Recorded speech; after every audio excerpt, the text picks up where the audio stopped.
એ લાલભાઈ, એ લાલભાઈ, તમે હાસીને આવ્યા? તમને તો છે ને ભગવાને જ મોકલ્યા છે.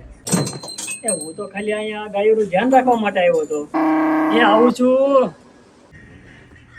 એ ગાયો રણ કે અહીંયા ક્યાં જાવ છો? અહીંયા એક માણા બોલે એનું સાંભળતા નથી. બહાર કાઢો ને મને.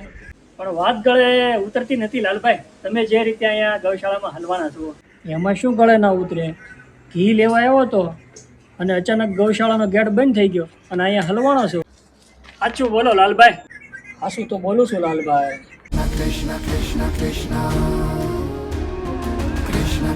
એ જાણવા માટે આવ્યો હતો કે આ સત્વામૃત વાળા શુદ્ધ ગાયનું ઘી કરે છે તો ખરેખર શુદ્ધ ગાયનું ઘી છે કે નહીં એ જાણવા માટે આવ્યો હતો લાલભાઈ. પણ ખરેખર વિશ્વાસ બેસી ગયો. આ લોકો જે છે ને શુદ્ધ ગાયનું ઘી અને દેશી વલોણા પદ્ધતિથી જ અહીં બનાવે છે. ભરોસો બેસી ગયો લાલભાઈ. બહાર કાઢો ને પ્રભુ.